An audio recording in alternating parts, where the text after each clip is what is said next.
Assalamualaikum warahmatullahi wabarakatuh. Selamat siang dan salam sejahtera untuk kita semua. Baik, ya hari ini saya melanjutkan perkuliahan kita terkait dengan hukum, mata kuliah hukum dan hak kekayaan intelektual. Kemarin sudah saya sampaikan berkaitan dengan sejarah perkembangan hak kekayaan intelektual, kemudian definisi hak kekayaan intelektual, ya. Mulai dari perkembangan lahirnya praktek-praktek hak kekayaan intelektual, kemudian dibentuknya statutane sebagai dasar awal dibentuknya lahirnya perlindungan hak kekayaan intelektual. Setelah itu, barulah setelah dicabutnya statutane, kemudian produk hukum kekayaan hak kekayaan intelektual itu dikodifikasikan dalam satu bentuk peraturan perundang-undangan, ya dalam hal ini undang-undang. Ya. Kemudian barulah dalam konteks hukum internasional, hak kekayaan intelektual itu diakui dalam khususnya dalam konteks Konvensi Paris. Ya. Kemudian di Indonesia sendiri, hak kekayaan intelektual juga diakui. Awal-awal lahirnya adalah dibentuknya peraturan berkaitan masalah perlindungan hak paten. Ya. Nah, seperti yang saya sampaikan kemarin bahwa hak kekayaan intelektual itu berbeda dengan hak cipta, ya.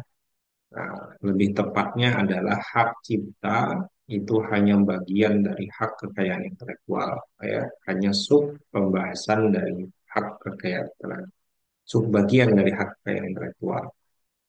Nah, karena pada awal-awalnya justru yang ya hak pengaturan terkait dengan IPR atau intellectual property itu bukanlah pengaturan cipta yang awalnya, tapi pengaturan awal itu adalah berkaitan dengan perlindungan hak karya industri, khususnya berkaitan masalah paten.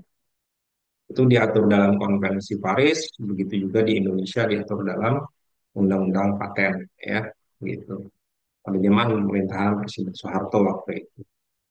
Kemudian untuk definisi hak kekayaan intelektual sendiri, seperti yang disampaikan kemarin adalah bahwa hak-hak yang dimiliki seseorang, ya, ya hak yang lahir dari karya, ya, intelektual seseorang, dari lahir dari karya karsa seseorang, ya, yang membuahkan atau menciptakan suatu produk, baik itu produk barang dan jasa, ya, ya, yang produk tersebut memiliki nilai guna atau nilai kemanfaatan bagi manusia, ya.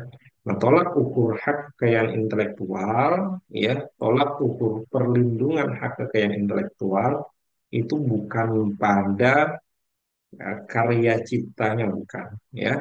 Nah, tetapi pada apakah hasil ciptaan tersebut, apakah hasil karya cipta rasa karsa manusia tersebut memiliki nilai guna atau nilai manfaat bagi manusia lain atau tidak, itu tolak ukurnya, ya. Jadi bukan apakah karya ciptaannya seperti apa, bukan. Baik, itu yang saya sampaikan kemarin. Nah, hari ini kita lanjutkan materinya pada pembagian-pembagian hak cipta, pembagian-pembagian hak kekayaan intelektual. Ya, nah, jadi hak kekayaan intelektual sebelum masuk ke sini, ya, hak kekayaan intelektual itu perlu ada beberapa istilah yang harus kawan-kawan pahami betul, ya, kawan-kawan mahasiswa pahami betul. Yang pertama ada istilah inventor, ya. Inventor, inventor itu apa? Inventor itu adalah penemu atau pencipta, inventor, ya, istilahnya di dalam pelindungan hak kekayaan intelektual, ya, tuh, ya. Ada inventor yaitu penemu atau pencipta. Ada juga kemudian hak cipta, apa, maaf. Ada juga kemudian invensi. Invensi itu apa? Invensi itu adalah temuan atau hasil ciptaan, ya. Kemudian ada lagi yang namanya pemegang hak cipta. Nah, Nah, kok bisa pencipta berbeda dengan pemegang hak cipta? Nah, yang perlu diketahui dalam rejim HKI bahwa ada perbedaan antara pencipta dengan pemegang hak cipta. Ya, boleh jadi dia yang menciptakan, dia juga yang menjadi pemegang hak cipta, tapi boleh jadi ya dia yang menciptakan, tapi orang lain ya dia menyerahkannya kepada orang lain sebagai pemegang hak ciptanya. Boleh, boleh. Misalnya saya menciptakan buku, ya. Kemudian hasil ciptaan itu saya daftarkan ke Dirjen HKI atas nama siapa? Atas nama anak saya. Maka saya sebagai pencipta dan anak saya sebagai pemegang hak ciptanya. Jadi beda ya. Tapi bolehkah saya mendaftarkan sendiri? Misalnya saya menciptakan buku, ya, kemudian bukunya jadi saya daftarkan ke Dirjen HKI, ya, atas nama saya sendiri, boleh juga. Jadi boleh atas nama sendiri sebagai pemegang hak cipta, tapi juga boleh ya mengatasnamakan orang lain, dilimpahkan kepada orang lain, ya, itu boleh juga, ya. Nah, itu pemegang hak cipta. Jadi beda ya antara invensi, inventor, dan pemegang hak cipta. Ada juga yang terakhir istilahnya adalah hak ekonomis. Hak ekonomis itu apa? Hak ekonomis itu bahasa kita adalah royalti. Ya, nah, atau hak ekonomi yang didapat dari hasil hak kekayaan intelektual tersebut. Ya, itu. Baik, ya. Sekarang kita masuk pada pembagian hak kekayaan intelektual atau pembagian IVR. Ya, IVR itu terbagi menjadi dua. Yang pertama ada IVR yang bersifat komunal, ada yang kedua IVR yang bersifat personal, yaitu atau hak kekayaan intelektual yang bersifat komunal, dan ada yang hak kekayaan intelektual yang bersifat personal. Nah, kemudian apa saja HKI yang bersifat komunal? Ya, HKI yang bersifat komunal ini ada terbagi beberapa macam. Yang pertama, itu ada folklore atau ekspresi budaya tradisional. Kemudian ada juga pengetahuan tradisional, ada juga indikasi asal atau indikasi geografis istilahnya, yang familiarnya. Kemudian ada juga keanekaragaman hayati, ya, keanekaragaman hayati. Kemudian yang bersifat personal itu ada hak cipta dan hak terkait, ya. Kemudian ada juga hak karya industri. Nah, hak karya industri ini macam-macam nanti. Ada paten, ada rahasia dagang, ada merek dagang, ya, ada desain industri, desain tata letak sirkuit, ya, dan macam-macam. Baik, jadi kalau hak komunal, IVR komunal itu ada empat, sedangkan IVR personal itu ada dua. Ya, ada dua. Ya, secara garis besarnya ya, untuk hak kekayaan industri. Apa bedanya antara IVR yang bersifat komunal dan yang bersifat personal? Nah, untuk IVR yang bersifat komunal, ya, nah, itu adalah berkaitan perlindungan hak ciptanya itu tidak perlu didaftarkan ke Dirjen HKI kecuali ya ada pengecualiannya kecuali indikasi geografis atau indikasi asal yang nomor tiga itu ya. Nah, itu perlu didaftarkan. Selain indikasi geografis, ya untuk nomor satu, nomor dua, dan nomor empat itu tidak perlu didaftarkan untuk mendapatkan perlindungan hak ciptanya, ya, hak kekayaan intelektualnya maksud saya. Karena apa? Karena itu otomatis sudah mendapatkan perlindungan dari pemerintah, ya, untuk. Nah, sedangkan untuk hak kekayaan personal, ya, personal, baik hak cipta dan hak karya industri itu semuanya wajib didaftarkan ke Dirjen HKI, ya. Ya, untuk HKI dan rahasia hak cipta dan rahasia dagang itu sifatnya deklaratif, ya. Tapi, nah, ini ada perbedaan ya.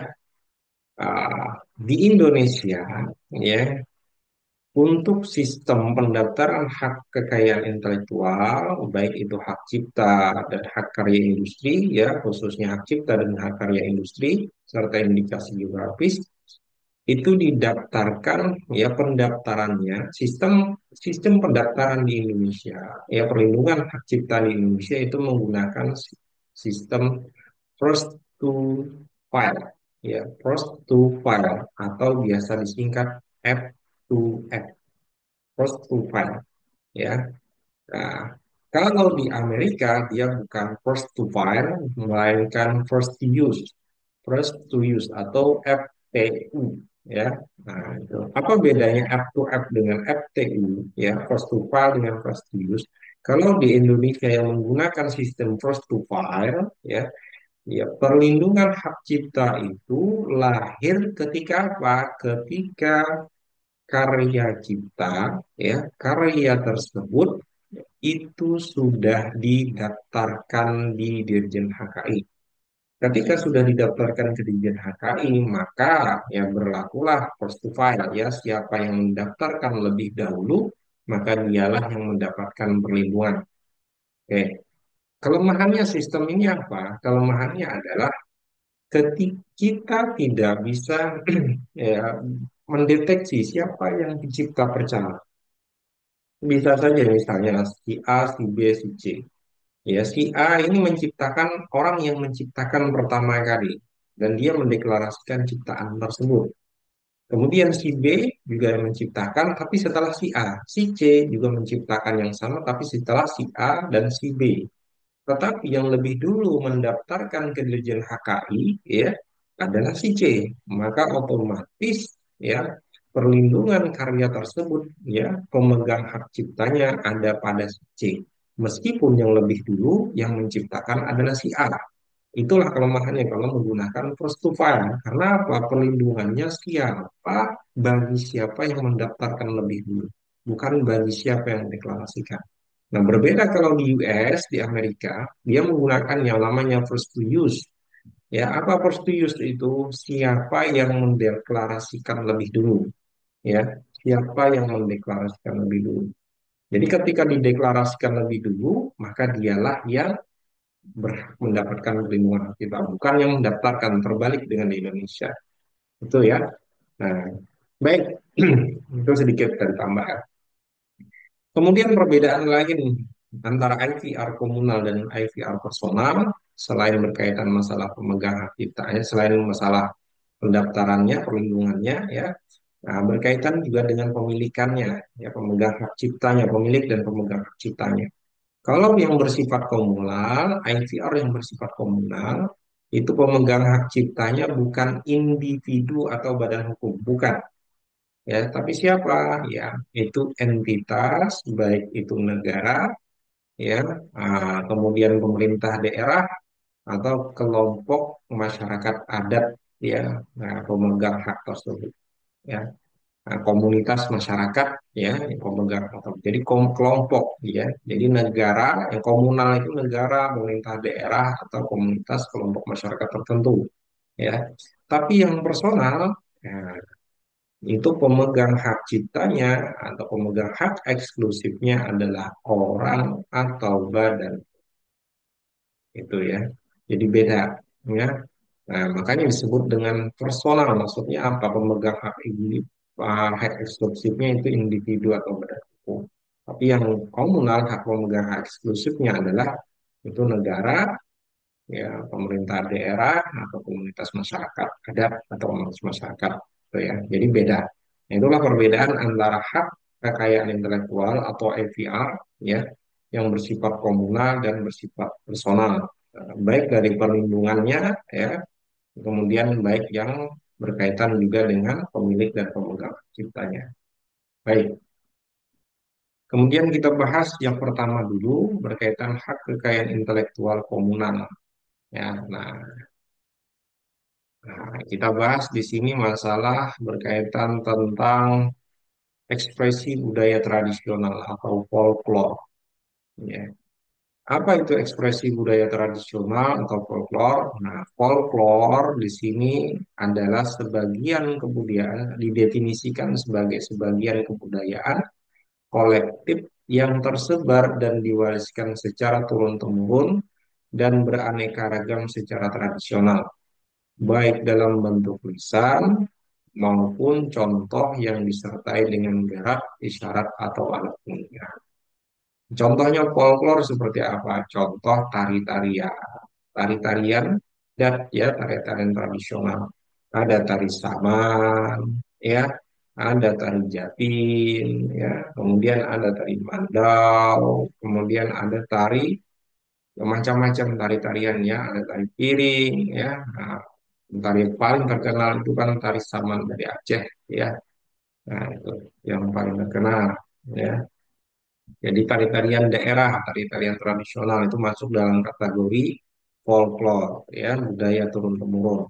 Kemudian selain gerak, apalagi ada juga yang lisan. Contohnya apa? Ada dongeng, ada pantun, ya, ada legenda, ya kan? Nah, kemudian ada juga apa? Puisi, ada juga masalah, ada juga tentang apa? Cerita-cerita daerah. Kalau di Kediri, ya ada cerita tentang Lembu Suro. Nah, itu tuh masuk dalam kategori folklore, ya. Nah, ekspresi budaya tradisional dia bagian dari hak kekayaan intelektual, ya. Banyak sekali folklore yang berkaitan dengan budaya-budaya, ekspresi budaya tradisional di Indonesia. Banyak sekali. Setiap daerah itu memiliki budayanya masing-masing, ya.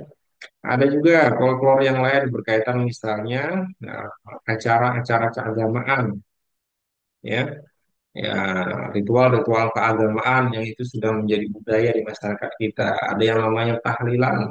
Nah, tahlilan itu ada yang 7 hari, ada yang 30 hari, setahun, sebulan, dan lain sebagainya, ya, 1.000 hari.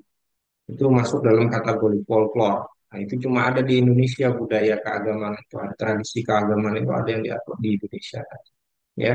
Dan juga baik tradisi budaya-budaya, bukan tradisi keagamaan seperti apa. Ada istilahnya kalau di Jawa itu 7 bulanan, ya. Nah, 7 bulanan bahasa Jawa itu apa? Tapi itu ada tradisi. Kemudian ada juga tradisi-tradisi kalau orang nikah itu tidak boleh yang namanya jalan jauh, ya, dipingit, ada istilah dipingit. Nah, itu juga masuk dalam kategori folklore, ya, budaya-budaya, tradisi-tradisi yang melekat pada kita.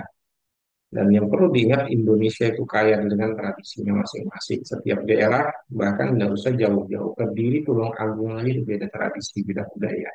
Ya, artinya kaya sekali budaya kita. Ya, tapi ada yang di daerah kita ada, di daerah lain itu tidak ada. Di daerah lain ada, di daerah kita tidak ada. Ya, nah, begitu. Nah, kemudian ada yang ramai juga kalau di Kediri itu folklore juga, ya, berkaitan masalah pagelaran misalnya itu jaranan, nah, itu juga folklore. Nah, ah, baik, itu beberapa contoh folklore, ya. Jadi sebagian kebudayaan kolektif yang tersebar dan diwariskan secara turun-temurun. Jadi dari dulu sampai sekarang ada, ya.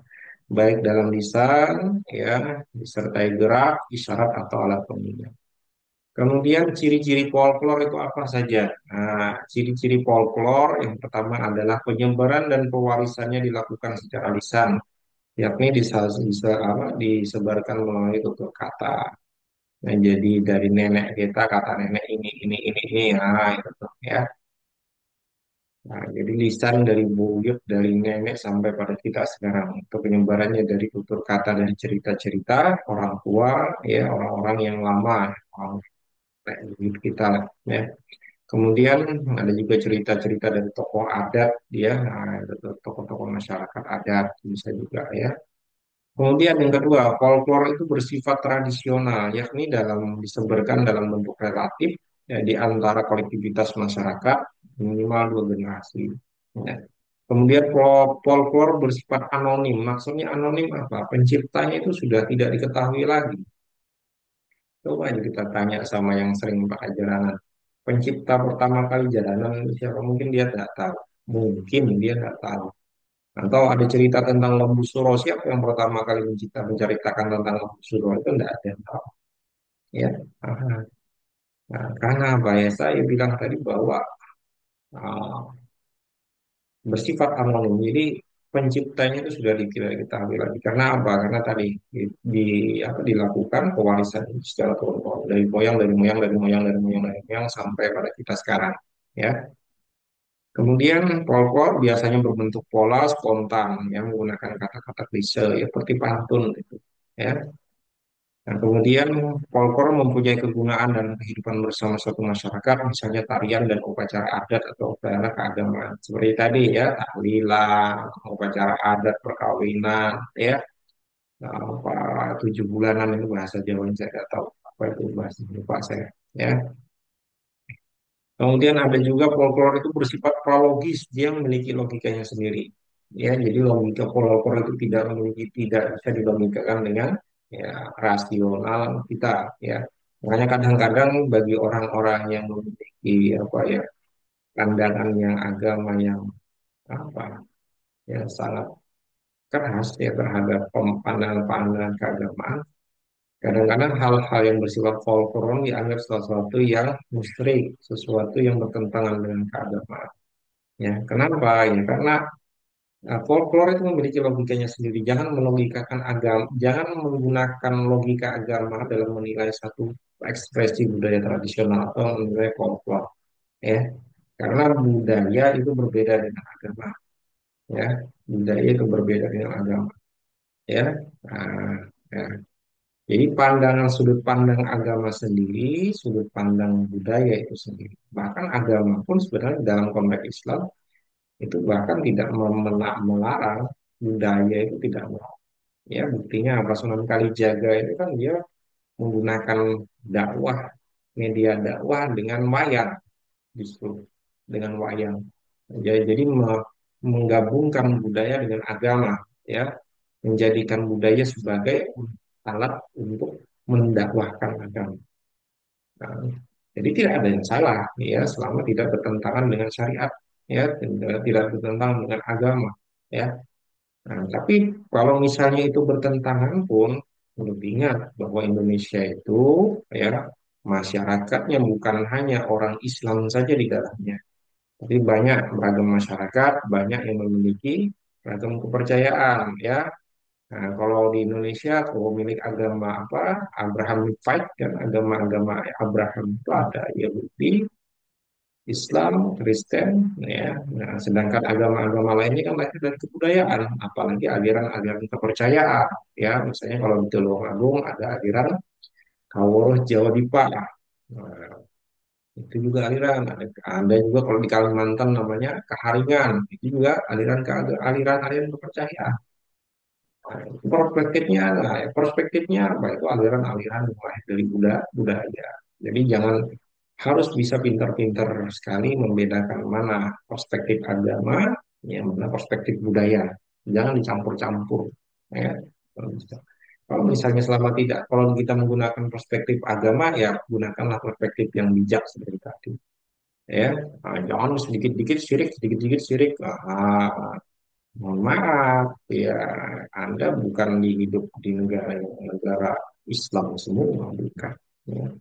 Sana di sini plural orang ada Islam, ada yang lain sebagainya. Ya, harusnya agama justru dapat menghargai perbedaan tersebut. Baik, kemudian folklore menjadi milik bersama masyarakat adat. Oke, jadi gitu ya.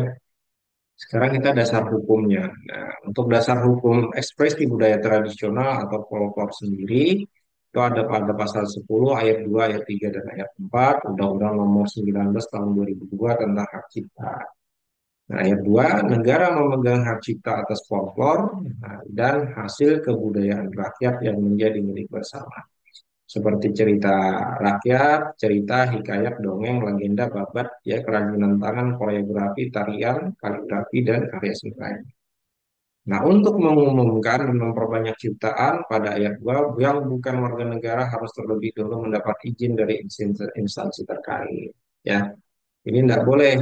Ya, misalnya nih, Malaysia ingin mementaskan tari pendet atau tari saman, ya. Siapa yang mementaskan? Mementaskan orang Malaysia. Di mana? Di Malaysia. Maka orang Malaysia tersebut harus izin dulu, ya, kepada pemerintah kita lalu kedutaan, ya. Penyebar luasannya pun juga harus minta izin dulu. Nah, gitu. Kecuali misalnya ada orang Indonesia, ya, dan diundang ke Malaysia untuk melakukan pagelaran karya seni, tari misalnya. Nah, dia menari di Malaysia, menari apa? Menari saman, tapi orang Indonesia yang diundang ke sana yang menari, maka tidak perlu izin. Nah, itu tuh. Tapi kalau misalnya orang Malaysia, ya, kemudian dia melakukan pembuat pagelaran tari saman di Malaysia, dia penarinya, maka dia harus izin. Ya, karena subjeknya adalah di sini adalah penekanannya yang bukan warga negara Indonesia. Ya, itu. Yang keempat, ketentuan lebih lanjut mengenai hak cipta dipegang oleh negara sebagaimana dimaksud pasal ini diatur dalam peraturan pemerintah. Oke, kita lanjut ya. Nah, ini why pentingnya folklore apa urgensinya? Hak cipta atas folklore dan hasil kebudayaan rakyat yang menjadi milik bersama yang dipegang oleh negara, nah, untuk jangka waktu tidak terbatas ini berbeda dengan yang lain ya. Kalau hak cipta itu ada batasannya, jangka waktu perlindungannya. Kalau hak paten itu ada batasan perlindungannya ya. Tapi kalau folklore itu tidak ada batasan perlindungan ya, tidak ada batasannya. Ya, ya, tari Saman itu tidak perlu lagi mendaftarkan ulang karena memang tidak ada batasannya ya, karena itu dipegang oleh pemerintah daerah atau daerah komunitas masyarakat yang ada di sana. Kemudian hak cipta dan folklore itu berbeda. Bedanya apa? Dalam hak cipta, setiap karya cipta selalu diketahui penciptanya. Sedangkan folklore itu saya bilang tadi anonim, tidak diketahui penciptanya. Ya, nah, filosofi yang mendasari hak cipta adalah konsepnya individu. Tapi kalau folklore itu konsepnya adalah komunal, bukan individu. Nah, nah, ini beberapa kasus di Indonesia yang berkaitan dengan sengketa folklore ya atau ekspresi budaya. Di sini ada pemerintah Indonesia memprotes iklan tari pendek oleh Malaysia. Nah, apakah berkaitan masalah si penarinya itu orang Malaysia ataukah ya, penarinya orang Indonesia tapi ya, penyiarannya tidak mendapatkan izin, belum izin. Itu bisa juga. Kemudian ada juga pementasan teater Ila Galigo yang merupakan karya suku Bugis klasik dipentaskan di Singapura tanpa izin pemerintah. Nah, itu bisa juga yang mementaskan siapa? Orang sana ya, orang Singapura, bukan orang kita yang diundang ke sana, bukan. Ya.